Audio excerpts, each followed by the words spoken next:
এক রাতের ব্যবধানে আন্তর্জাতিক আদালতের প্রধান বিচারকের ইমেল গায়েব। পেছনে কি ইসরায়েল নাকি আমেরিকার নিষেধাজ্ঞা?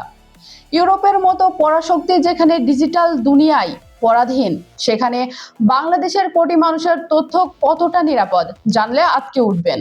আদালতের প্রধান প্রসিকিউটর কারিম খানের মাইক্রোসফট ইমেল একদিন হঠাৎ বন্ধ হয়ে যায়।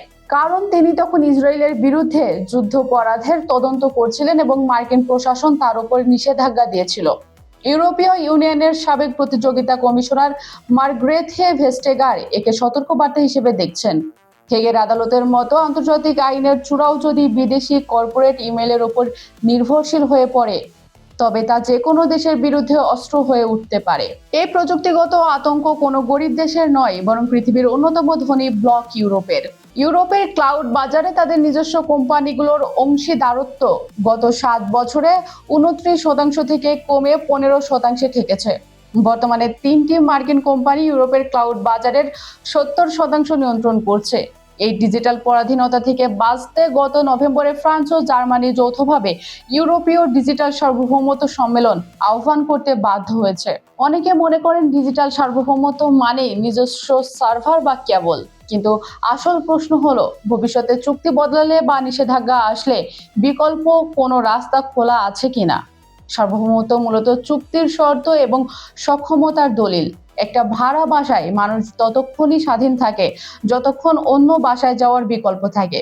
যখনই বাড়িওয়ালা বোঝে ভাড়াটে আর যাওয়ার জায়গা নেই, তখনই পরাধীনতা শুরু হয় এবং ডিজিটাল নির্ভরতার ক্ষেত্রেও এটি সত্য।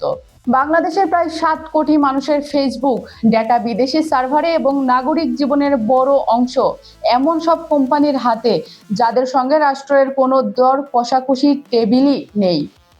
শুধু সার্ভার দেশে নিয়ে আসেন স্লোগান দিয়ে এই সংকটের সমাধান হবে না। মার্কিন ক্লাউড অ্যাক্ট অনুযায়ী ডেটা যেখানেই থাকুক না কেন, মার্কিন আদালত চাইলে কোম্পানিগুলো তা দিতে বাধ্য। ভারত তার বিশাল বাজারকে হাতিয়ার বানিয়ে গুগল মেটাকে ডেটা দেশে রাখতে বাধ্য করেছে। বাংলাদেশ সেই তুলনায় দর কষাকষির সুযোগগুলো হেলায় হারাচ্ছে। সার্ভার নিজের মাটিতে থাকলে ক্ষমতা আসে না, তার প্রমাণ বাংলাদেশ নিজেই দিয়েছে।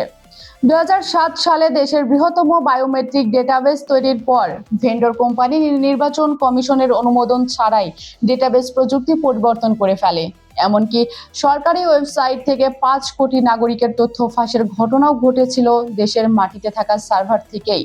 অন্যদিকে ছোট দেশ এস্তোনিয়া তাদের গুরুত্বপূর্ণ ডেটা লুক্সেমবার্গের ডেটা দূতাবাসে রেখেও দলিলের জোরে পূর্ণ নিয়ন্ত্রণ ধরে রেখেছে। 2025 সালের জানুয়ারিতে চীনের ডিপসিক মাত্র $60 লাখ চ্যাটজিপিটির সমকক্ষ মডেল বানিয়ে বিশ্বকে চমকে দেয়। এরপরই মাঝারি দেশগুলো সার্ভার জাতীয়তাবাদ থেকে বেরিয়ে নিজস্ব সার্ভার ও এআই সার্বভৌমত্ব তৈরিতে বিনিয়োগ শুরু করে। ভারত $1 মিলিয়ন জাতীয় এআই মিশনে 34,000 জিপিইউ বসিয়েছে এবং ভাষিনী প্ল্যাটফর্মের মাধ্যমে 22টি আঞ্চলিক ভাষায় সেবা দিচ্ছে। সিঙ্গাপুরের সি লায়ন কিংবা ভিয়েতনামের পূর্ণাঙ্গ এআই আইন মূলত নিজস্ব বিকল্প তৈরিরই প্রয়াস। বাংলাদেশের গাজীপুরে টিআর4 জাতীয় ডেটা সেন্টার তৈরি হয়েছে ঠিকই, কিন্তু তা নির্মিত হয়েছে চীনা ঋণে ও চীনা কোম্পানির মাধ্যমে।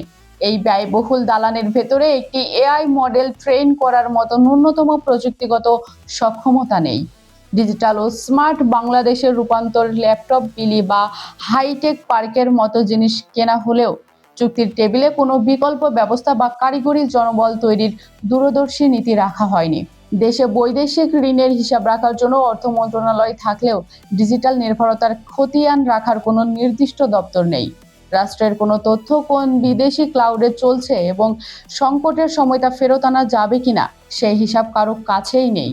ভবিষ্যতের স্বাধীনতা বন্ধক রেখে সাময়িক সুবিধা কেনার এই প্রক্রিয়ায় সবচেয়ে বড় প্রশ্নটি অধরাই থেকে যায়। ডিজিটাল দুনিয়ায় ঢোকার আগে আমরা কি আদৌ পরীক্ষা করে দেখেছি যে সেখান থেকে বের হওয়ার দরজাটি খোলা আছে কিনা? আজ হেগের আন্তর্জাতিক আদালত ফেঁসেছে, কাল যে আপনার কিংবা আমার ব্যক্তিগত তথ্য দিয়ে পুরো রাষ্ট্রকে ব্ল্যাকমেল করা হবে না, তার গ্যারান্টি কে দেবে? ডিজিটাল দুনিয়ার এই অদৃশ্য দাসত্ব নিয়ে আপনার ভাবনা কি? আসলে কি আমরা ডিজিটাল ভাবে স্বাধীন নাকি একটা ফাঁদে বন্দী? আপনার মূল্যবান মতামত অবশ্যই কমেন্টে জানাবেন। ভিডিওটি ভালো লাগলে লাইক দিন এবং বন্ধুদের সাথে শেয়ার করে এই চোখ খোলার মতো তথ্যটি সবাইকে জানিয়ে দিন। আন্তর্জাতিক ভূ রাজনীতি এবং প্রযুক্তির ভেতরের খবরের এমন সব রগরগে ও এক্সক্লুসিভ আপডেট সবার আগে পেতে চ্যানেলটি এখনই সাবস্ক্রাইব করে বেল আইকনটি চেপে রাখুন। আজ এ পর্যন্তই, দেখা হবে পরের ভিডিওতে। বিজ্ঞাপন বা যে কোনো বিজনেস প্রমোশনের জন্য ডেসক্রিপশন বক্সে দেওয়া নাম্বারে সরাসরি যোগাযোগ করতে পারেন। আল্লাহ হাফেজ।